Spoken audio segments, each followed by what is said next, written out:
سورۃ البقرہ کے 30ویں رکوع کا آغاز ہے اور یہ دوسرے پارے کا 14واں رکوع ہے۔ جس آیت کریمہ سے آغاز ہے وہ سورہ بقرہ کی آیت نمبر 232 ہے۔ اس آیت کریمہ کا شان نزول یہ ہے، بخاری شریف کتاب التفسیر باب قولہ وَإِذَا طَلَّقْتُمُ النِّسَاءَ فَبَلَغْنَ أَجَلَهُنَّ فَلَا تَعْضُلُوهُنَّ أَن يَنكِحْنَ أَزْوَاجَهُنَّ۔ حضرت حسن بصری رضی اللہ تعالی عنہ سے روایت ہے، ان اخت معقل ابن یسار طلقها زوجها۔ حضرت معقل بن یسار رضی اللہ تعالی عنہ کی بہن کو ان کے شوہر نے طلاق دے دی۔ فترکها حتی انقضت عدتها، وہ طلاق رجی تھی، ایک طلاق رجی دی اور پھر انہوں نے رجوع نہیں کیا یہاں تک کہ عدت گزر گئی۔ ایک طلاق رجی دی یا دو طلاق رجی دی تو اس کا حکم یہ ہے کہ عدت کے دوران رجوع ہو سکتا ہے، اور جب رجوع نہ کیا جائے اور عدت گزر جائے تو پھر اس کے بعد باہمی رضامندی سے نکاح کرنا ضروری ہے اگر صلح کرنا چاہیں۔ فخطبها، تو عدت کے بعد پھر احساس ہوا اور ان کے شوہر نے انہیں نکاح کا پیغام بھیجا۔ ان کی زوجہ اس کے لیے راضی تھیں۔ فابا معقل، تو حضرت معقل بن یسار نے انکار کر دیا اور آپ ناراض ہو گئے۔ آپ نے کہا کہ میری بہن کو اس نے طلاق کیوں دی، اور پھر طلاق رجی دی تھی اور رجوع بھی نہیں کیا عدت میں، تو اب میں یہ نکاح نہیں کرنے دوں گا۔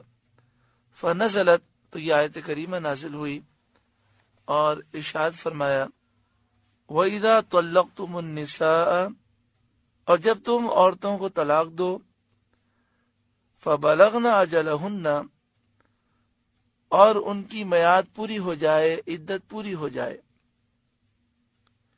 فَلَا تَعْضُلُوهُنَّ أَن يَنكِحْنَ أَزْوَاجَهُنَّ إِذَا تَرَاضَوْا بَيْنَهُم بِالْمَعْرُوفِ، تو اے عورتوں کے والیوں، انہیں نہ روکو اس سے کہ اپنے شوہروں سے نکاح کر لیں جب کہ آپس میں شریعت کے موافق رضامند ہو جائیں۔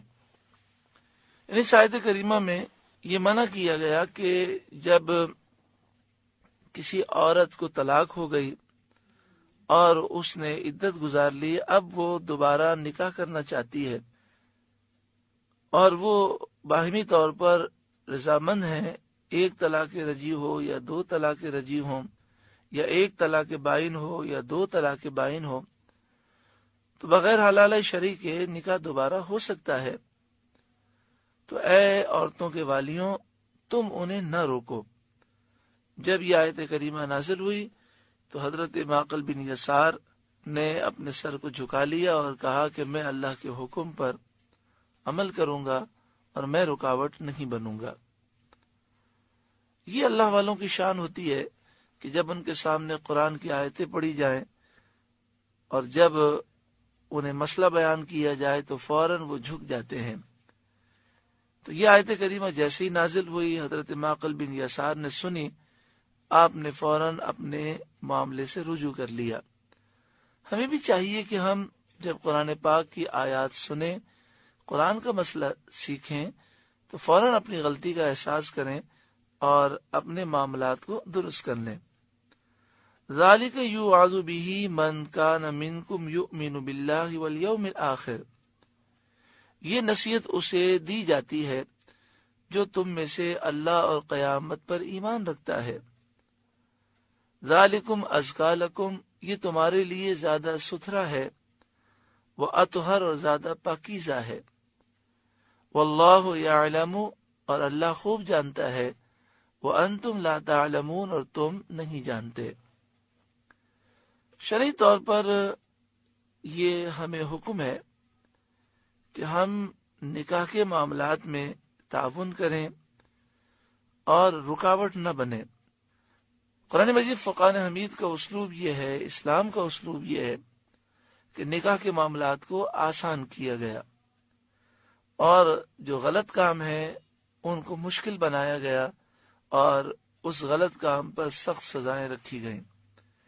لیکن ہندوانہ رسومات کی وجہ سے جہیز کے معاملات اور شادی کی ناجائز رسومات اور لاکھوں کروڑ روپے خرچ کرنے کی جو عادت پڑ گئی ہمارے معاشرے میں، اس سے ہمارے معاشرے میں حلال کام یعنی شادی نکاح مشکل سے مشکل ہوتا جا رہا ہے۔ ہمیں ایسی رسومات کا بائیکاٹ کرنا چاہیے۔ نبی اکرم صلی اللہ علیہ وآلہ وسلم نے فرمایا، سب سے کامیاب نکاح وہ ہے جس میں خرچہ کم ہو۔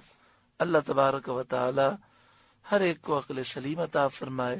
لیکن یہاں تو بڑا دکھ ہوتا ہے کہ لوگ خرچہ بھی بہت کرتے ہیں اور پھر اللہ اور اس کے رسول کو ناراض کرنے والے کام بھی کرتے ہیں۔ پھر کہتے ہیں نہ جانے کیا ہوا، کس کی نظر لگ گئی، کس نے جادو کر دیا۔ جب سے شادی ہوئی ہے گھر میں آفتیں بلائی ہی ہیں، تو جب شادی کے موقع پر اللہ اور اس کے رسول کی نافرمانی کی جائے اور گناہ کیے جائیں تو گناہوں کی نحوستیں بسا اوقات آ جاتی ہیں۔ اللہ تبارک و تعالی تمام مسلمانوں کو ان ناجائز رسومات سے ہمیشہ کے لیے نجات عطا فرمائے۔